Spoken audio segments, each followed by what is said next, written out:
स्पर्धा परीक्षेची पूर्वतयारी म्हणजेच नवोदय अभ्यास या अंतर्गतच आज आपण स्वाध्याय क्रमांक 6.1 पाहणार आहोत. त्यातील पहिला प्रश्न, एक मत्स्यटाकी काठोकाठ भरली असता तिच्यात 45 लिटर पाणी मावते. या टाकीत टाकीच्या 4/9 भाग पाणी भरले आहे. त्यातील 2/5 पाणी बाहेर काढून टाकल्यावर ती पुन्हा काठोकाठ भरण्यासाठी तिच्यात किती पाणी घालावे लागेल? आधी आपण एक मत्स्यटाकी काढून घेऊया. पहिला प्रश्न पाहताना थोडं काळजीपूर्वक वाचन करायचं, जेणेकरून आपला प्रश्न चुकणार नाही. मग एक मत्स्यटाकी काढून घेऊया. त्या मत्स्यटाकीची क्षमता आहे, किती आहे क्षमता? तर 45 लिटर. जर ही मत्स्यटाकी पूर्ण भरली, मत्स्यटाकी म्हणजे मासोळ्याची फिश टँक, त्याला फिश टँक म्हणू शकतो आपण, तिच्यात 45 लिटर पाणी मावते पूर्ण, म्हणजे त्या टाकीची क्षमता किती आहे?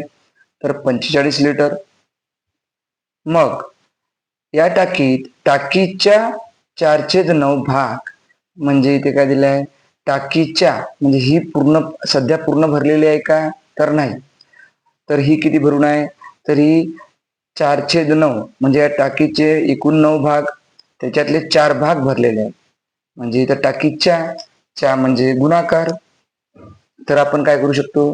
45 गुणेला 4/9, तर गुणाकार करून घेऊया. म्हणजे गुणाकार. तर पहा आता, 45 गुणेला 4/9, तर 9 एके 9 आणि 9 5 45, आणि मग काय राहिलं? 5 चोक 20, म्हणजे सध्या ही टाकी 20 लिटर भरलेली आहे. आता काय म्हटलं पुढे पहा, त्यातील 2/5 पाणी बाहेर काढून टाकल्यावर, म्हणजे यामधले म्हणजे जे सध्या भरून किती आहे? तर 20 लिटर. या 20 लिटर मधून 2/5 पाणी बाहेर काढून टाकू. 20 लिटर गुणेला 2/5, तर मग काय होईल? 2/5 पाणी बाहेर काढल्यावर 5 एक काय करून घेऊ आपण? 5 एक 5, म्हणजेच आपण या वेगळ्या प्रकारे पण करू शकतो. जर या टाकीची जे 20 लिटर पाणी आहे त्याचे 5 समान भाग करायचे, एक भाग होईल 4चा, आणि मग 2 भाग पाणी आहे, म्हणजे 4 दुणे 8, असं सुद्धा आपण करू शकतो. पण हे सरळ सरळ गुणाकार रूपात मांडणी करून जर लगेच सोडवलं तर त्याहून सोपं जाईल. मग काय करायचं पहा, 5 एक 5 आणि 5 चोक 20 आणि 4 दुणे 8, म्हणजेच यामधून किती पाणी काढून टाकले? तर 8 लिटर. 8 लिटर पाणी आपण यामधून काढून टाकले, म्हणजे वजा केले, आणि 20 मधून जर 8 गेले तर किती उरतात? 12 लिटर. म्हणजेच सध्या टाकीमध्ये 12 लिटर पाणी भरलेले आहे. ते काय म्हणतात? पुन्हा काठोकाठ भरण्यासाठी तिच्यात किती पाणी घालावे लागेल, म्हणजे पुन्हा काठोकाठ भरायचं आपल्याला. मग पुन्हा काठोकाठ म्हणजे टाकीची क्षमता. टाकीची क्षमता किती आहे? 45 लिटर. म्हणून 45, आणि सध्या टाकी भरलेली किती आहे? 12 लिटर. म्हणजे एकूण 45 मधून 12 लिटर वजा करू, म्हणजे आपलं उत्तर येईल. पहा आता, 5तून 2 गेले, 3 राहिले, आणि 4मधून 1 गेला, 3 राहिला, म्हणजेच आपलं उत्तर येईल 33 लिटर. म्हणजे आपण पर्याय पाहून घेऊया आता.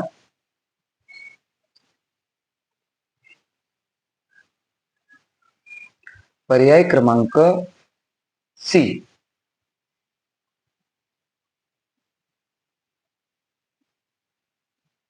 पुढला प्रश्न पाहूया. प्रश्न क्रमांक 2. एका बादलीत 20 लिटर पाणी मावते. तिच्या 3/5 भाग भरलेला आहे. बादली पूर्ण भरण्यासाठी किती पाणी लागेल? म्हणजे एक बादली काढून घेऊया. या बादलीची क्षमता आहे 20 लिटर. जर ही टाकी पूर्ण काठोकाठ भरली, म्हणजे सॉरी, ही बादली काठोकाठ भरली तर यामध्ये 20 लिटर पाणी बसते. पण तिचा 3/5 भाग भरलेला आहे, म्हणजे त्या 20चे 5 भाग करायचे एकूण आणि त्यामधले 3 भाग घ्यायचे. जर 20चे 5 भाग जर केले आपण तर 5 चोक 20, एक भाग होतो 4चा आणि या 4 मधले 3 भाग घेतले म्हणजे 4 3 वेळा 4 त्रिक 12, म्हणजे सध्या ही टाकी 12 भरलेली आहे. या पद्धतीने सुद्धा काढू शकतो आपण, पण आपण काढू गुणाकार रूपात. 20 लिटर गुणेला 3/5, 5 1 5, 5 चोक 20, 4 त्रिक 12, म्हणजे सध्या पाणी आहे त्यामध्ये 12 लिटर. त्यांनी काय म्हटलं पहा, बादली पूर्ण भरण्यासाठी किती पाणी लागेल, म्हणजे बादलीची क्षमता होती 20 लिटर. म्हणून 20 मधून काय करू आपण, 20 लिटर मधून 12 लिटर वजा करू, म्हणजे टाकी पूर्ण भरण्यासाठी आपल्याला किती लागेल, तर लागेल 8 लिटर पाणी. सोपी पद्धत आहे. या पद्धतीने जर तुम्ही सोडवलं तर एकही प्रश्न चुकणार नाही. पर्याय क्रमांक सी. पुढला प्रश्न पहा. प्रश्न क्रमांक 3. 1250 मीटर लांब असणारी एक आगगाडी 2 मिनिटात 1 किलोमीटर अंतर कापते. जर ती स्थिर म्हणजे उभ्या असलेल्या दुसऱ्या आगगाडीला 4 मिनिटात ओलांडत असेल तर त्या उभ्या आगगाडीला गाडीची लांबी असेल. म्हणजे उभ्या आगगाडीची लांबी काढायची आपल्याला. उभ्या असल्या तर एक आगगाडी काढून घेऊ. जी आगगाडी सुरू आहे ती आगगाडी काढून घेतली. या आगगाडीची लांबी काढून घेऊ. या आगगाडीची लांबी किती आहे, तर 1250 मीटर. ही आगगाडीची लांबी आहे. आता ही एका उभ्या असलेल्या आगगाडीला स्थिर, तर दुसरी एक उभी असलेली आगगाडी पहा. म्हणजे या प्रकारे जर केलं तर तुम्हाला प्रश्न छान समजून येईल. ही उभी आगगाडी आहे, ही दुसरी आगगाडी. आता हे जी पहिल्या आगगाडीला आहे या दुसऱ्या आगगाडीला आपल्याला पार करायचं आहे. म्हणजे पहिली आपण ए आगगाडी पकडू, ही दुसरी बी आगगाडी. तर मग या आगगाडीला आपल्याला पार करायचं आहे. पार करायचं म्हणजे या पहिल्या आगगाडीचं जे शेवटचं टोक आहे ते दुसऱ्या आगगाडीला पार केलं पाहिजे. म्हणजेच या दोघांची जेवढी लांबी आहे तेवढं अंतर पार केलं तर मग ती दुसऱ्या आगगाडीला पूर्णपणे पार करेल. म्हणजे इथून इथपर्यंत जायचं. शेवटचं टोक या स्थिर आगगाडीच्या शेवटच्या टोकाला पोहोचलं पाहिजे, म्हणजेच ते अंतर पार केलं असं होईल. मग या आगगाडीला आपण ए नाव दिलं, या आगगाडीला बी नाव दिलं. तर मग या बी आगगाडीला पूर्ण पार करून एक गाडी पलीकडे पोहोचली तर पूर्ण अंतर पार होईल. मग पाहूया आपण काय दिलं आहे. तर या गाडी इथे पोहोचली पाहिजे. मग काय दिलं आहे, 2 मिनिटात 1 किमी अंतर कापते. तर मग घेऊ आपण 2 मिनिटात किती दूर जाते गाडी, तर 1 किलोमीटर. 1 किलोमीटर अंतर जाते. आणि ती स्थिर असलेल्या आगगाडीला किती वेळात ओलांडत आहे, तर 4 मिनिटात. मग 4 मिनिटात किती अंतर पार पडेल, आपण जर डोळ्यानं पाहिलं तरी समजते. 2 मिनिटात 1 जाते म्हणजे अर्ध जाते. तर मग 4 मिनिटात किती जाईल, तर 4 मिनिटात जाईल 2 किलोमीटर. आपण या प्रश्नाचं उत्तर चलनात सुद्धा काढू शकतो. म्हणजे कसं पहा, तर आधी 2 मिनिटात 1 किलोमीटर तर 4 मिनिटात x किलोमीटर. 4 गुणेला 1 भागेला 2, बेक बे, बे दोन्ही 4, म्हणजे आपलं उत्तर किती येईल पहा, 2च आलं, म्हणजे 2 किलोमीटर. आपलं उत्तर आलं 2 किलोमीटर. पण हे 2 किलोमीटर या एचं अंतर आहे का बीचं अंतर आहे, तर नाही. हे 2 किलोमीटर ए आणि बी या दोघा मिळूनच अंतर आहे, ए आणि बीचं. पण एचं अंतर आपल्याला कशात दिलेलं आहे, मीटर मध्ये दिलेलं आहे. मग या किलोमीटरला 2 किलोमीटरला आधी आपण काय करून घेऊ, मीटर मध्ये कन्व्हर्ट करून घेऊ. मीटर मध्ये करू त्याला. पहा तर मग 2 किलोमीटर म्हणजे काय होते, तर 2 किलोमीटर बरोबर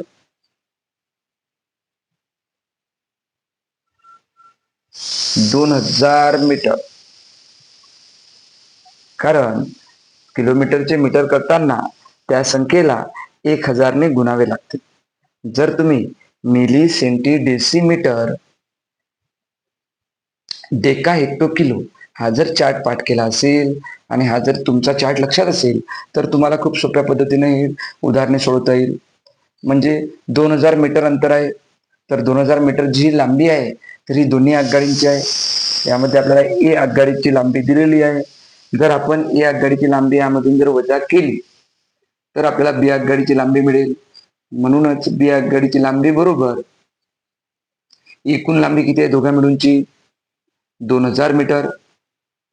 तर मग आपण काय करू, या 2000 मीटर मधून 1250 मीटर वजा करू म्हणजे आपल्याला बी ची लांबी मिळेल.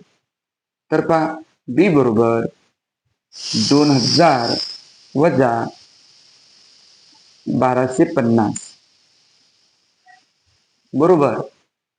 याचं उत्तर पहा काय 2000 मधून जर आपण 1250 वजा केले तर आपलं उत्तर येईल 750 मीटर. आणि 750 मीटर जर आपण पर्यायामध्ये पाहिलं तर आपल्याला दिसेल पर्याय क्रमांक सी. पहा बी ची लांबी किती आहे मग 750 मीटर. पर्याय क्रमांक सी. चला तर पुढचा प्रश्न पाहूया. प्रश्न क्रमांक 4.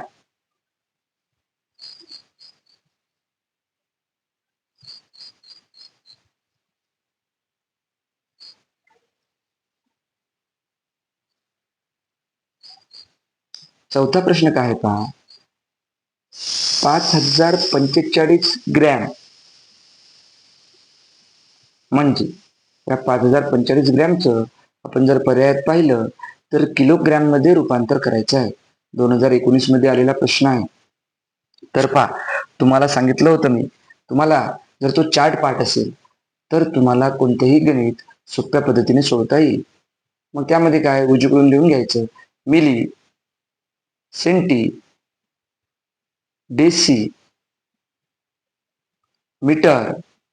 या मीटरच्या घरात काय काय राहते, या मीटरच्या घरात राहते ग्रॅम राहते आणि लिटर राहते खाली. नंतर काय आहे डेका म्हणजे डेकामीटर म्हणजे हेक्टोमीटर, हेक्टो आणि शेवटी राहते किलो.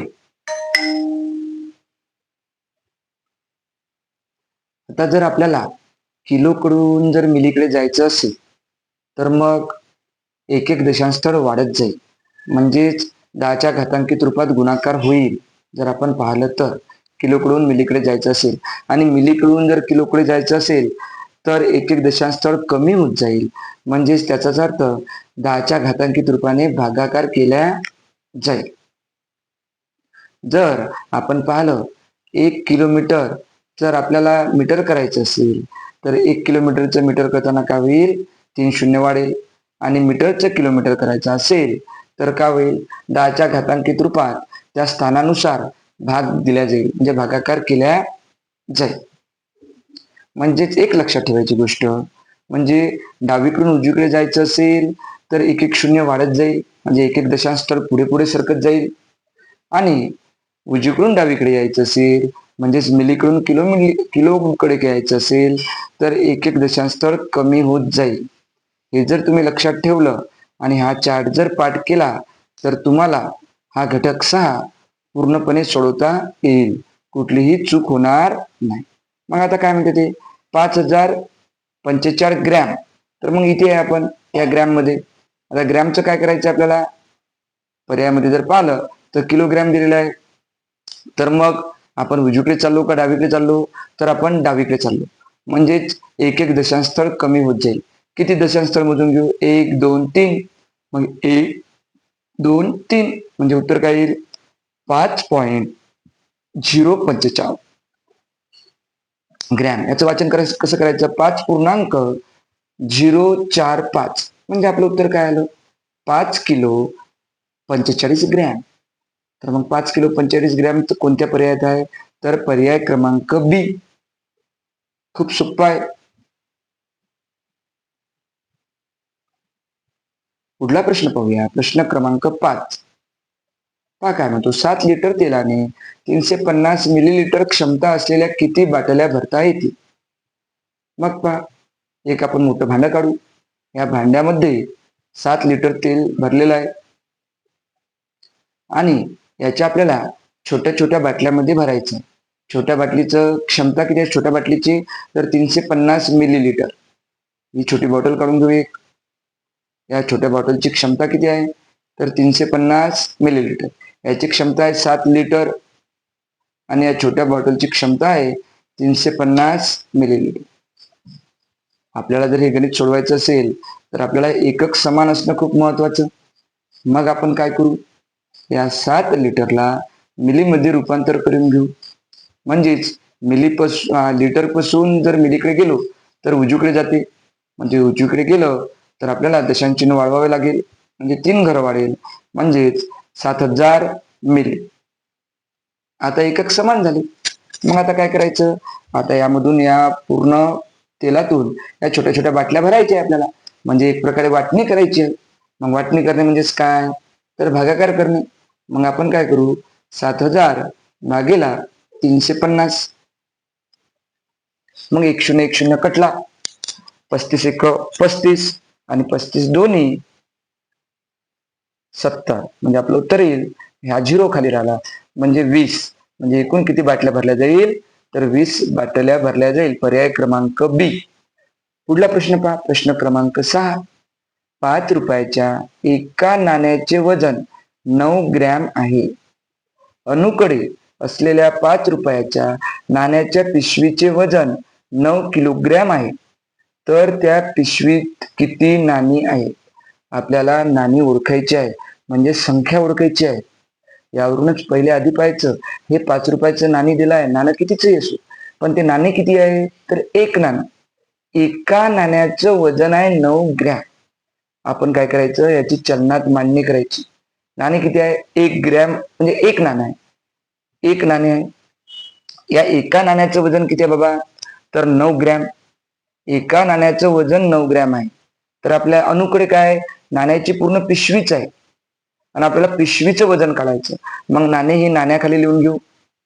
यामध्ये या पिशवीमध्ये खूप सारी नाणी आहे. तीच आपल्याला काढायची. माहित नाही आपल्याला किती नाणी आहेत. तर मग काय करायचं? पिशवी नाणी नाण्याखाली नाणी घेतलं तर पिशवीतील नाणी किती आहे? 9 किलोग्रॅम. 9 आहे किलोग्रॅम. जर आधी आपण जर पाहिलं तर एक नाणी, पिशवीची नाणी हे एकक काय? सेम आहे. पण इकडे वर एका नाण्यात एक नाणी आणि पिशवीतील नाणी एकक सेम आहे. पण इथं काय? एका नाण्याचं वजन 9 ग्रॅम आहे आणि इथं पिशवीचं वजन 9 किलोग्रॅम आहे. तर या 9 किलोग्रॅमला ग्रॅम मध्ये आपण रूपांतरित करून घेऊया. तर मग काय होईल? किलोग्रॅमचं ग्रॅम करताना त्याला 1000 ने गुणावे लागेल. म्हणजेच उजवीकडे जाईल 3 घरं म्हणजेच 9000 ग्रॅम. आता चलनाप्रमाणे आपण काय करू? तिरपा गुणाकार करू आणि नाण्याची संख्या काढू. मग कसं करायचं? आपल्याला एकूण नाणी काढायची. मग नाणी काढायची. मग 9 गुणेला 1 करायचं. तिरपा गुणाकार करायचा. सॉरी 9 नाही घ्यायचे कारण ग्रॅम मध्ये घ्यायचं. 9000 आपल्याला नाणी काढायची. मग 9000 गुणेला 1. 9000 गुणेला 1 भागेला 9. तिरपा गुणाकार केला आपण. 9000 गुणेला 1 म्हणजे 9000च आणि 9 1 9. वर 9 9 9 1 9 म्हणजे आपलं उत्तर येईल 1000. म्हणजे या पिशवीत 1000 5 रुपयांची नाणी आहे. म्हणजे आपलं उत्तर आलं पर्याय क्रमांक बी. पुढचा प्रश्न पाहूया. प्रश्न क्रमांक 7. पहा काय म्हणते? एक दुधाची टाकी काठोकाठ भरली तर तिच्यात 48 लिटर दूध मावते. एक दुधाची टाकी काढून घेऊया. ही दुधाची टाकी जर काठोकाठ पूर्ण भरली तर तिच्यामध्ये 48 लिटर दूध मावते. आपण यापूर्वी सुद्धा पहिलं उदाहरण पाहिलं. ते सेम टू सेम असंच होतं. ती किती भरली आहे? 712 भरलेली आहे. म्हणजेच काय करू आपण? 48 चे एकूण 12 भाग केले आणि त्यामध्ये 7 भाग घेतले तर उत्तर मिळेल. पण त्यापेक्षा आपण काय करायचं? 48 गुणेला 712. 12 12 आणि 12 चोक 48 आणि 4 7 28 किंवा 7 चोक 28 म्हणजेच ही टाकी सध्या भरलेली किती आहे, तर 28 लिटर ही टाकी भरलेली आहे. पुढचं पहा काय म्हणते, तर जर त्यातले 1/2 म्हणजे अर्धे होतात काढून टाकले, तर मग 28 मधले अर्धे काढले तर तोंडी पण येते आपल्याला 14. पण आपण काढून घेऊ गुणाकार पद्धतीनं. 1/2 बेक बे, इथे बेक बे आणि बेचोक 8 म्हणजे 14. म्हणजे 28 मधून काय केलं आपण, 14 लिटर दूध काय केलं, काढून टाकलं. 28 वजा 14 तर उत्तर काय येईल, 14 येईल. म्हणजे सध्या या टाकीमध्ये 14 लिटर दूध आहे. तर त्यांनी काय म्हटलं, ती टाकी काठोकाठ भरण्यासाठी, म्हणजे पुन्हा ती टाकी काठोकाठ भरायची, तिच्यात किती दूध घालावे लागेल. म्हणजे आपल्याला पाहिजे त्या टाकीची क्षमता, म्हणजे 48 लिटर पूर्ण क्षमता. मग म्हणून 48 मधून काय करू, 14 वजा करू, म्हणजे आणखी किती दूध लागेल मिळेल आपल्याला. 48 वजा 14 बरोबर 8 मधून 4 गेले, 4 राहिले, आणि 4 मधून 1 गेला, 3 राहिले, म्हणजेच 34 लिटर दूध लागेल. म्हणजे आपलं उत्तर येईल पर्याय क्रमांक सी. पुढला प्रश्न पाहूया. शेवटचा प्रश्न स्वाध्याय 6.1 मध्ये. एका फळाच्या दुकानात डझनाला ₹40 दराने किंवा ₹5 ला 1 केळे अशा दराने केळी विकली जातात, तर 99 केळी केवढ्याला मिळतील. जर आपण 1 डझन केळे घेतलं तर 40 रुपयाला मिळतील. जर सुट्टे केळे 1 केळे घेतलं तर 1 5 ला, म्हणजे 12 कितीला होईल, 1 डझन म्हणजे 12, 12 पंच 60, म्हणजे 1 केळं घेतलं तर आपल्याला महाग जाईल. मग आपण काय करू, तर आपण एकूण केळं किती पाहिजे आपल्याला, 99 केळी पाहिजे. तर या 99 केळीमध्ये किती डझन आहेत लपलेले हे आपण काढून घेऊ. किती डझन आणि किती सुट्टी केळी. तर मग 99 मध्ये काय करायचं, आपल्याला एकूण डझन काढायचे. तर काय करायचं, या 12चा, कारण 12 हे 1 डझन म्हणजे किती, 12. मग 12चा टेबल म्हणून घ्यायचा 99 येईपर्यंत. 12 1 12, 12 2 24, 12 3 36, 12 चौक 48, 12 पंच 60, 12 सकम 72, 12 7 84, 12 8 96, 12 9 अष्टोदर्शे मोठे होतात. तर मग 12 8 96 म्हणजेच काय होईल, 8 डझन. इकडे काय होईल, 8 डझन केळी मिळेल. पण किती आले, 8 डझन मध्ये किती केळी होतात, 96 केळी. मग उरले किती, 99 मधून जर 96 काढले तर 3 केळी उरतात. मग 3 केळी कशी घ्यावी लागेल आपल्याला, 3 केळी सुट्टे आहे, म्हणजे 1 केळी या भावाने घ्यावी लागेल. मग आता 8 डझन केळीचा भाव काढूया. एका डझनाचा भाव किती आहे, ₹40. तर मग ₹40 गुणेला 8, मग हे 8 डझनचा भाव मिळेल. आणि सुट्टी केळी किती आहे, 3. म्हणजेच काय करायचं, 1 केळं आहे सुट्टे केळं 5 रुपयाला, म्हणजेच 3 गुणेला 5, इथे सुट्ट्या केळ्याचा भाव मिळेल. मग आता 8 चौक 32, म्हणजेच 320, आणि प्लस 3 5 15, 15, आणि यांची जर बेरीज केली आपण, 0 मध्ये 5 मिळवला तर 5, 2 मध्ये 1 मिळवला तर 3, आणि 3 3, म्हणजे आपल्याला किती रुपये लागेल, एकूण 335 रुपये. पर्याय क्रमांक ए. अशा प्रकारे आज आपण स्वाध्याय क्रमांक 6.1 पाहिला. जर तुम्हाला असेच पूर्ण स्वाध्याय पाहायचे असेल, नवनवीन व्हिडिओ पाहायचे असेल, तर आपल्या या चॅनलला लाईक करा, या व्हिडिओला लाईक करा. नवोदय अभ्यास करणाऱ्या विद्यार्थ्यांपर्यंत हा व्हिडिओ शेअर करा. आणि असेच नवनवीन व्हिडिओ, इम्पॉर्टंट प्रश्नांचे व्हिडिओ पाहण्यासाठी मॅथ मित्र श्रीकांत सर या चॅनलला सबस्क्राईब करा. धन्यवाद.